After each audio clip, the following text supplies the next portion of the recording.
What's the next step for Joel Embiid?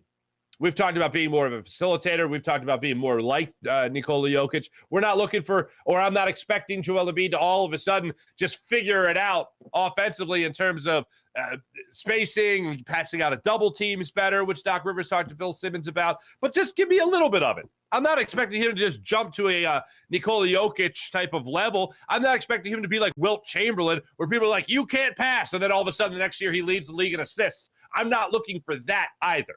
But I think it's realistic to talk about taking a step forward with Joel Embiid in terms of his role as somebody to set up his teammates. In essence, make his teammates better.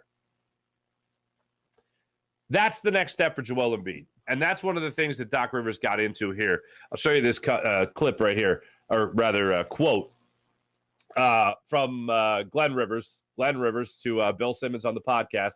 The next step will be making his teammates better. When he does that, it's going to be hard to stop, and I think he will do it. Well, look, I know that we could poke some fun at Doc Rivers, but like in all seriousness, I don't look at Doc Rivers as like he's some idiot or imbecile or doesn't understand basketball. Like, I don't look at it like that. I think that every brilliant person I've ever met in my life has one or two blind spots that just they make sense to them, and they go in that direction, and the whole world's looking at it and being like, that's not right. Why would you do that? What? No, there's something about it.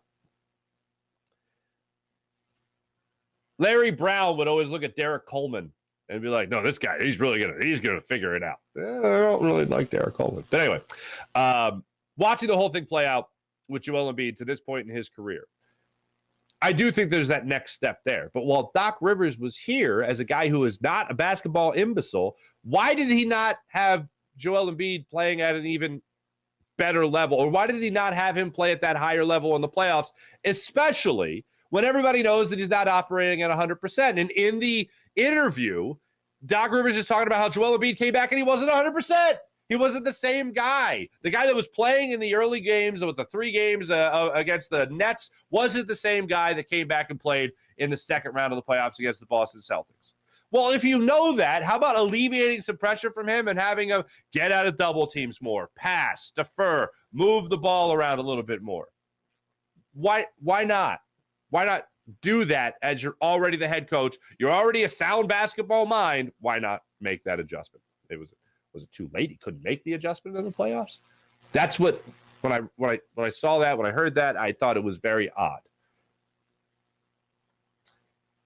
You had the chance here to make him more of a facilitator. Was Joel Embiid just not ready to take that step? Man, that's a possibility. So, the interesting thing from Doc Rivers as far as looking back on his time in Philadelphia and talking about what needs to be done now. He talked about Joel Embiid missing the first couple of years of his career, as we know. He's gotten used to not playing. Okay, odd, but it's been a while since he's been in the league. He's going to be 30. It's been a minute. So this is nothing new.